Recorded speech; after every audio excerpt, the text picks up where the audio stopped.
आज हम एक ऐसी मूवी के बारे में बात करने वाले हैं जो कि रियल इंसिडेंट से इंस्पायर है। तो चलिए वीडियो शुरू करते हैं। कहानी की शुरुआत में हम एक आदमी को देखते हैं जो कि इलेक्ट्रिक पोल पर नंबर लिख रहा था। तभी उसे प्यास लगाती है और वो एक दरवाज़ा खटखटाता है।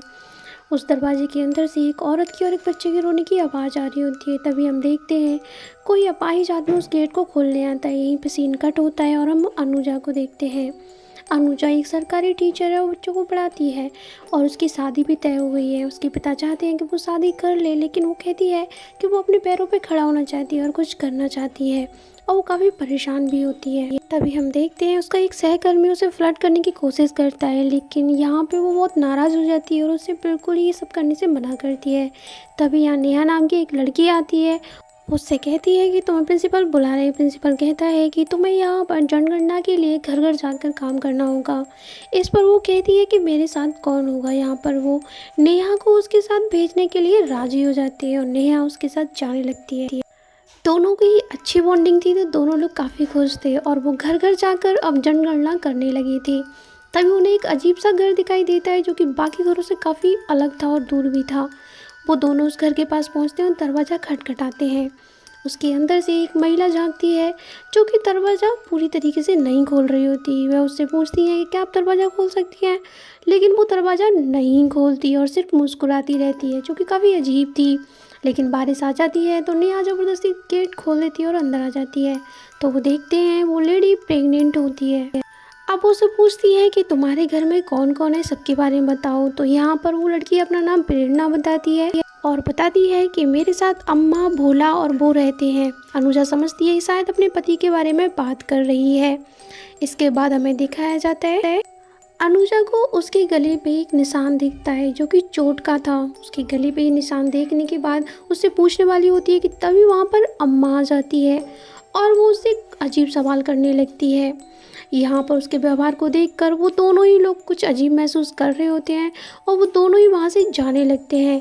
इसके बाद वो स्कूटी स्टार्ट भी कर लेते हैं और वहाँ से जाने वाले होते हैं कि तभी वहाँ पर वो एक इंसान को देखते हैं जिसका नाम भोला होता है, जो कि उन्हें अजीब तरीके से देख रहा था। वो दोनों ही वहाँ से अपनी स्कूटी पर निकल जाते हैं। दोनों लोग स्कूल वापस आ गए होते हैं कि तभी हम नेहा के भाई को देखते हैं जो कि नेहा को लेके बहुत इनसिक्योर फील करता था और उसको काफ़ी डांट कर रखता था। यहाँ पर वो उसे डांटता है कि तुम बिना बताए कहाँ गई थी। इसके बाद हमें देखते हैं वो दोनों आपस में बात कर रही होती हैं। तो अनुजा कहती है कि मुझे वहाँ पर कुछ गड़बड़ लग रही थी, मुझे लग रहा था उस औरत को उन्होंने कैद कर रखा और वहाँ जाने की बात कहती है। वो नेहा को जैसे तैसे अपने साथ जाने के लिए मना लेती है और दोनों ही लोग उस घर की ओर फिर से चले जाते हैं। वहाँ पहुंचकर वो देखते हैं कि भोला ऊपर से उनको देख के काफ़ी ज़्यादा मुस्कुरा रहा होता है और नीचे आकर वो उन दोनों को घर के अंदर ले आता है। भोला अभी भी अजीब तरीके से मुस्कुरा रहा होता है जो कि काफ़ी अजीब होता है। तभी अनुजा प्रेरणा के बारे में पूछती है। वो लोग उसके बारे में कुछ भी जवाब नहीं देते।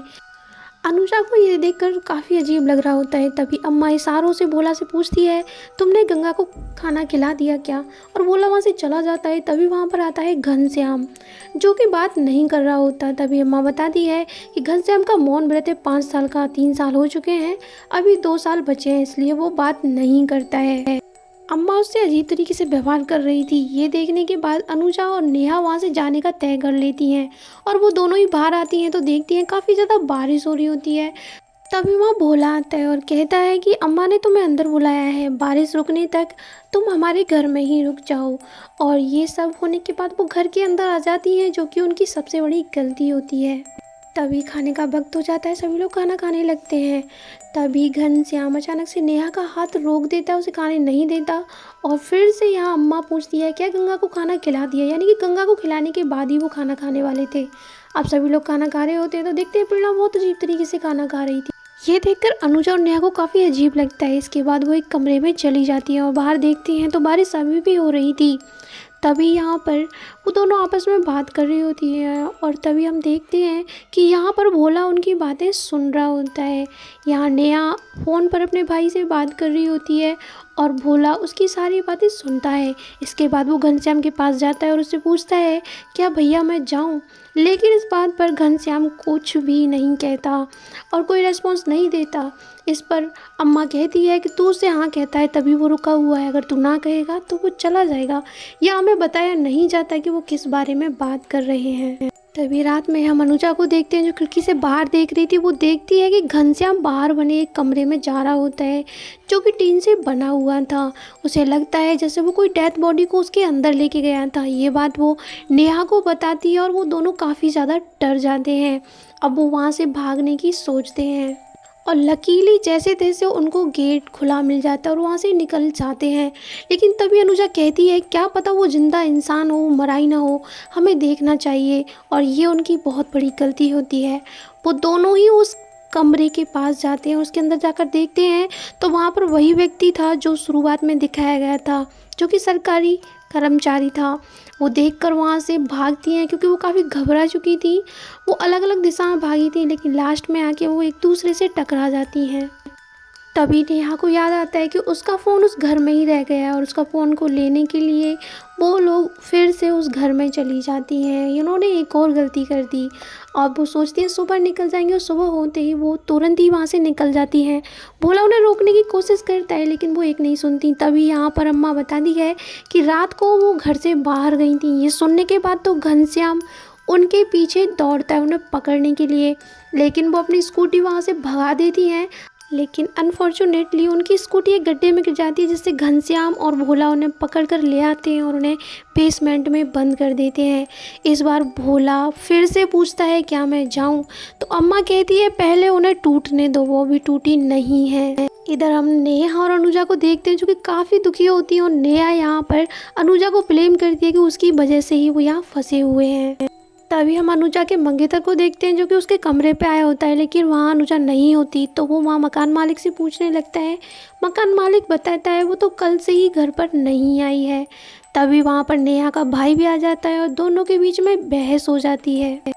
इधर अनुजा लगातार दरवाज़ा खटखटाई जा रही थी। तभी वहाँ पर भोला और घनश्याम आते हैं और उन दोनों को पकड़कर बहुत ज़्यादा पीटने लगते हैं और उनके साथ ज़बरदस्ती करने लगते हैं। इसके बाद घनश्याम जाता है और प्रेरणा के साथ इंटीमेट होने लगता है। ये सीन इस मूवी का सबसे डिस्टर्बिंग सीन होता है जो कि आपको आगे जाके पता चलेगा। इसके बाद हम देखते हैं भोला को जो कि अब अनुजा के और नेहा के पास जाता है और उनके साथ ज़बरदस्ती करने की कोशिश करता है, लेकिन अनुजा उसे लात मारकर दूर गिरा देती है जिससे और भी उसे गुस्सा आ जाता है और वो उसको मारने की कोशिश करता है। लेकिन ना जाने क्यों फिर वो वहाँ से चला जाता है। इसके बाद रात में उन्हें एक होल दिखाई देता है और वो उससे बाहर निकल जाती हैं। लेकिन जैसे वो बाहर निकलती है तो देखती है उसका भाई वहाँ पर उसे ढूंढते हुए आया है। वो उसे देख लेती है और उसे आवाज़ देने की कोशिश करती है। इससे पहले कि उसे आवाज़ देती तभी घनश्याम और भोला उसके भाई के सिर पर पत्थर मारकर उसको ख़त्म कर देते हैं और फिर से नेहा को पकड़कर उसी कमरे में ले जाते हैं। वहीं अनुजा भागकर उस कमरे में पहुंचती है जहां पर वो आदमी बंधा हुआ था। वो उससे भीख मांगता है कि उसे छुड़ा दे। तभी यहाँ प्रेरणा उन्हें देख लेती है और शोर मचाकर बता देती है कि अनुजा उस कमरे के अंदर है। वहाँ घनश्याम आ जाता है और उसे मारने की कोशिश करता है। वो आदमी उसे बचाता है तो वो उसे बिल्कुल ख़त्म कर देता है। तभी हम अनुजा को देखते हैं जो कि बाहर जा चुकी थी लेकिन अब वो इस हालत में नहीं थी कि वो यहाँ से निकल सके, क्योंकि उसे पता था दूर दूर तक जंगल ही है और वो यहाँ से नहीं जा सकती। और वो लौट कर फिर से उस घर में चली जाती है। मुझे तो ये समझ नहीं आ रहा है कि लड़कियाँ बार बार उस घर में लौट कर क्यों जाती हैं। इसके बाद हम भोला को देखते हैं जो कि घनश्याम से पूछता है क्या मैं जाऊँ। इस पर वो हाँ कह देता है। इस बार मुस्कुराता भी है और भोला तुरंत ही नहा धोकर तैयार होकर उन दोनों के रूम में चला जाता है और उनके साथ ज़बरदस्ती करता है। यानी कि भोला जो पूछता था कि मैं जाऊं क्या, वो इसी चीज़ की कहता था। इसके बाद हम देखते हैं अनुजा को जो कि दूसरे कमरे से नेहा की चीखें सुन रही होती है और तभी यहाँ पर घनश्याम उसे उसके पास ले जाता है और उसकी आंखों के सामने ही नेहा का रेप होते हुए उसे दिखाता है। ये देखकर अनुजा की हालत बहुत ख़राब हो चुकी थी, फिर भी वो अपनी हिम्मत नहीं हारती और वहाँ से भाग जाती है। सबसे पहले वो उनकी गाय को आग लगा देती है जिसका नाम गंगा था, जिसको वो खाना खिलाने की कह रहे होते हैं। ये देखकर घनश्याम को बहुत गुस्सा आता है और गुस्से में वो भोला को ही पीटने लगता है। इसके बाद जो भोला होता है वो एक चाकू लेता है और अनुजा को मारने के लिए भागता है। तभी यहाँ नेहा के पास आती है प्रेरणा, जो कि उससे कहती है कि शोर मत करो वरना पापा तुम्हें मारेंगे। तभी यहाँ पर वो उससे कहती है, क्या तुम्हारे पापा भी हैं? वो बताती है कि हाँ, मेरी मम्मी काफ़ी शोर करती थी इसलिए पापा ने उन्हें मार दिया और मैं उनकी बातें मानती हूँ, जो भी वो कहते हैं मैं करती हूँ, इसलिए वो मुझे कुछ नहीं कहते, तुम भी चुप रहो। और यहाँ जाकर हमें पता चलता है कि घनश्याम प्रेरणा का पिता था, जो कि उसके साथ ये गलत काम किया करता था। अब तक जो भी बच्चे उससे हुआ था उसने सारे बच्चों को मार दिया था और अब भी प्रेरणा प्रेग्नेंट होती है। ये जानकर तो नेहा के होश ही उड़ जाते हैं और वो काफ़ी ज़्यादा परेशान हो जाती है। इसके बाद वो उससे कहती है कि तुम दरवाज़ा खुला छोड़ दो, मुझे यहाँ से जाने दो। तो प्रेरणा को ना जाने कैसे उस पर रहम आ जाता है, वो दरवाज़ा खुला छोड़ देती है। इधर भोला यहाँ अनुजा को ढूंढते हुए उसके पास पहुँच जाता है और तभी वो उस पर वार करती है और वो भोला को उसी के चाकू से उसी को ख़त्म कर देती है। उसकी चीख घनश्याम को भी सुनाई देती है। तभी यहाँ पर नेहा और अनुजा एक दूसरे से टकराती हैं। तभी नेहा बताती है प्रेरणा का पिता ही उसके साथ गलत हरकत करता है और उसने सालों से उसे घर के अंदर कैद करके रखा है, यहाँ की उसकी माँ को भी उसी ने मारा था और जो बच्चे होते हैं उन्हें भी वो मार देता है। ये सुनकर तो अनुजा को और भी गुस्सा आता है और वो उस घर में फिर से जाने की सोचती है और दोनों फिर से सुरंग के सहारे उस घर में घुस जाती हैं।